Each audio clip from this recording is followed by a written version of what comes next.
Hello, good day, and welcome back to Coding with Vero. So today, I just want to jump into showing you how to create prompts. I recorded 2 other videos, but I'm going to squash those and not post those.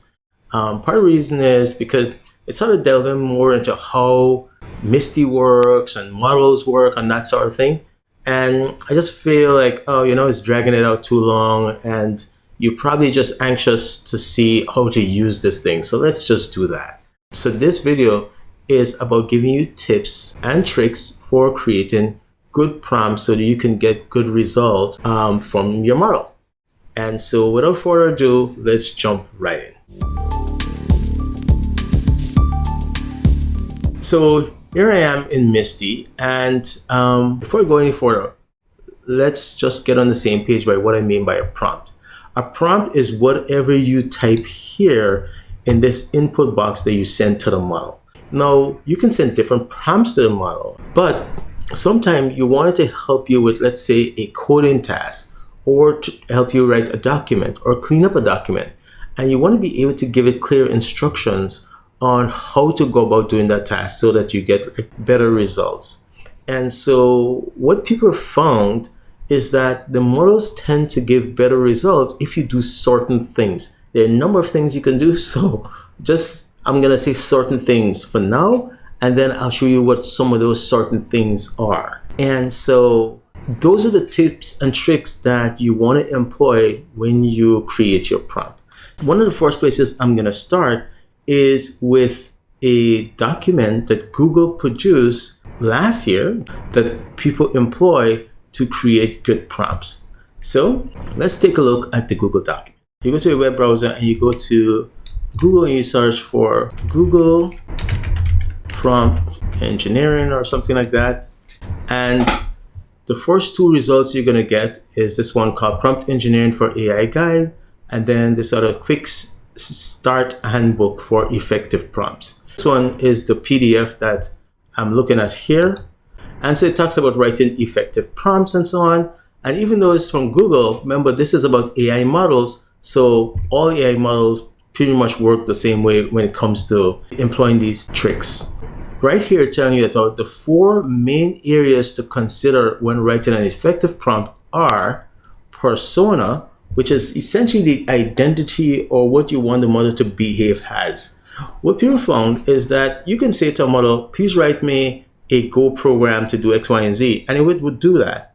But you get a better program if you say, you are an experienced Go programmer, and so you give it the persona, you tell it what it is. Or you are a senior software engineer with extensive experience programming in Go, for example. So now you give it sort of a persona / identity, and believe it or not, the results seems to be better giving it a persona more so than if you just simply ask it to do something. So if you're going to ask it to help you review a resume or essay, for example, you might want to say, if it's an essay, you're an experienced English teacher, at a university or something, and then give it and say, please, the task I want you to do is review my, resume or something like that. If you wanted it to help you write a fictional story, you might say that, you are a published fictional author with several books that have been, sold very well, and then blah, blah, blah, blah, what the task you wanted to help you do.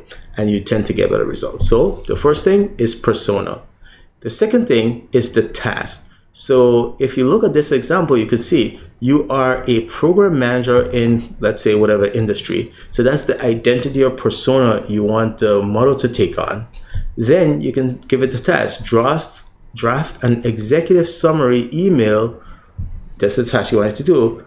And then finally, the context to some person based on whatever details, the additional information you want to give it. And then you can then say how you want the output to be done.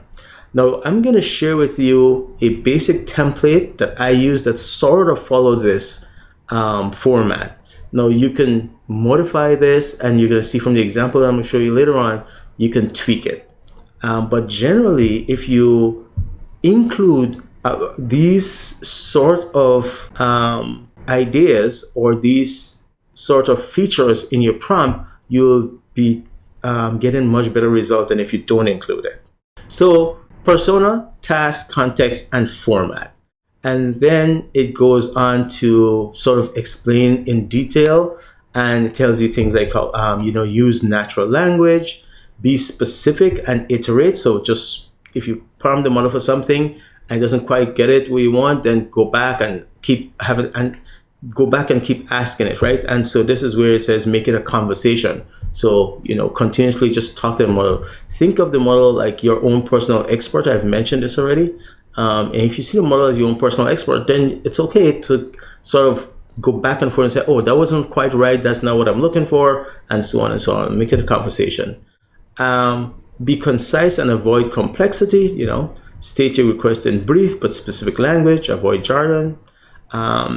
You can use documents, so you can upload other documents. Now, Google is talking here specifically about their Google Drive, but remember, we can add documents and files, which basically, like we talk about the RAG, to give the model some more information. Yeah, ignore Make Gemini your prompt editor.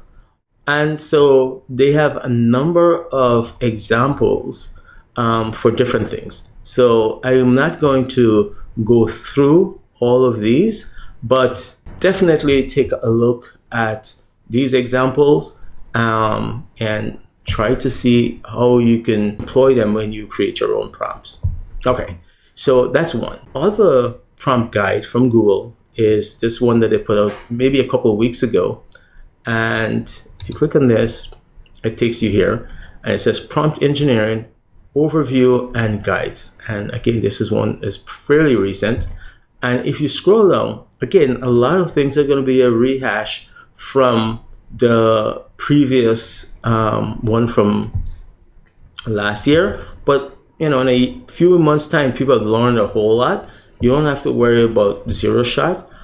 Basically, train of thought is another technique that people realize that if you ask the model to show you what they're thinking about or explain how they come up with an answer, you tend to get better results. Now, the model tends to take a bit longer because it has to explain to you what it's doing and think about what it's doing, and actually explain it to you. But the results seem to be better. So chain of thought is one of those prompt engineering techniques that has really taken off. And to the point now where people have models that have train of thought sort of built in as the way in which it processes and do things. And that's what most of the foundational models today are doing, is chain of thought. And again, this document provides a number of examples for text generation, for question and answering, for code generation, image generation, which we're not going to talk about right now. So definitely, I think it's worth your while to try and spend some time looking at this and understanding it. There's a program that I use on my computer, and I'm not ready to cover it yet, but I will cover it in this series, and it's called Fabric. And so if you search for fabric.ai in your web browser, /fabric is a GitHub project, or you can go to danielmeisler.com. But either way, once you get to the Fabric project, again, you can install it. I'll cover it later, some of the things you can do with it, but if you feel free to go ahead and start playing with it. What I want to show you is if you go to the source code and you scroll down here to patterns, you see a number of directories. And so, but the one I want to scroll down to show you is, let's say, clean text here. And so if we click on system.md, now this is just in markdown format, but this is just text. You can click on raw and that's what it looks like, but we'll just go back and look at the markdown here. And notice the same sort of thing that you remember those 4 areas that Google said to include in a prompt, which is a persona. Here it is, right? You're an expert for cleaning up broken and malformed text, for example, line breaks in weird places, etc. So you tell it what it is. Then you give it some tasks, right? And you say, well, read the entire document fully, remove any strange line break that disrupt formatting, add capitalization, punctuation, line breaks, all this other stuff as necessary. Do not change the content of or spelling whatsoever. And so you also instructed that while it is allowed to add capitalization and punctuation, it should not in any way try to fix spelling, because it might be that, the document uses jargon or something like that, and maybe it might change the meaning if it were to fix something that it thought was misspelled. And you don't want it to change the content at all. Whatever it says, let it leave it that way. And so those are the tasks you want it to perform. And you want it to, and this is the format part, right? How do you want it to output the work that it did? So output the full properly formatted document, not part of it, the entire document that was given. And do not output warning or notes. Again, you don't want it to tell you things like, oh, I couldn't do X, Y, and Z, or whatever it is, any warning or anything. So you're not interested. And then here's your input. And so if you add your input to this text and you send this to a model, well, guess what it's going to do? It has a persona, it has the task, and it has the output. Now, the context, you could think the context is the text that you wanted to work on, right? And so I just wanted to show you that this prompt engineering technique is well known, trusted, have been shown to provide really good results, that this project basically is a repository for many prompts. So every single one of these directories represent a prompt that somebody in the community created, submitted, contributed to, enhanced, blah, blah, blah. So the next one and the last one I'm going to cover is this one that says create PRD. And so PRD is a product requirement document. And let's say we wanted a product requirement document for some product we're working on, some app or something. In this case, we'll say we're working on the snake game. So we can copy this and put our input of what we were working on and any other information we want to add about it. And then we can give this to a model and it's going to create a PRD for us. Now, I'm not going to sit here and read all of this, but you can see for the identity and purpose, it tells it what it is. For the task, it provides a set of steps. And for output, it says how the PRD should be formatted. And the input is going to be your context. So if I go to raw here, and then I just copy all of this. So I've copied that. But before I go any further, let me show you what's in my directory. So here I am in my directory in episode 9. If I do ls, you can see I have 2 files. One is called Gemini for Google Workspace Prompting Guide, and that is the one that we looked at, which is this file. The other one is this prompt template that I mentioned. And if I go to my VS Code editor, this is a PDF file, so I can't see that in my editor. But if I click on this prompt template.md, this is what I was talking about. I have a file like this that I always use when I go to create a prompt. Identity and persona, and I fill that in based on what I'm doing. And then I specify the task, and then I generally use instructions like this, which is to say, take a step back and think deeply, and that relates to that train of thought. And then, no, I'm not asking it to output its train of thought, but I am telling it to step back and think deeply. I read the entire input before you start doing anything. I generally don't want it to invent anything. Of course, if I'm doing a creative thing like a story or something, that's different. But if I am working on, let's say, a letter, this is similar to the cleanup text where it says, do not do any fix spelling errors. I don't want it to invent anything or just hallucinate. That's why I put that there. And then I generally tell it to output. Now I could put output. Sometimes I have, output instructions in the output section.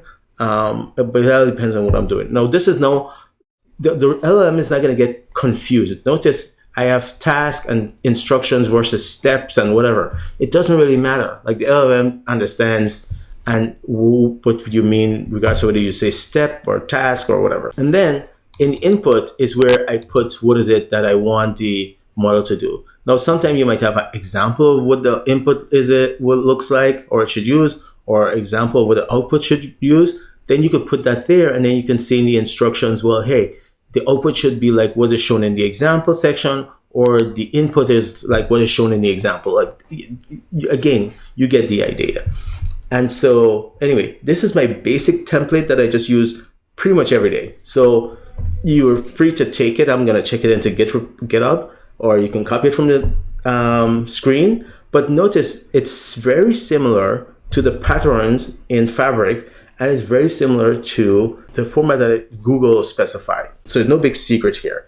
Let's just try and see if we can get a PRD created. So let's go snake-prd.md markdown. And what I'm going to do is paste that PRD that I got from Fabric. And so what I'm going to do is add to this to say, create a snake game in using Golang, and the snake must wrap around, okay, around the screen. It means if you go to the left, you come back in from the right, that sort of thing. You don't hit the wall and die. And so now I can copy this, and I want to choose a model that is kind of fast, so it doesn't take a lot of time. Now, Quinn 2.5 Coder is a really good coding model. And so for something like a coding task, I might actually want to use this or some of the biggest possible coding task, the coding model that I can find, because since I'm talking about generating a PRD for a program, I like the model to be able to have pretty good knowledge about programming.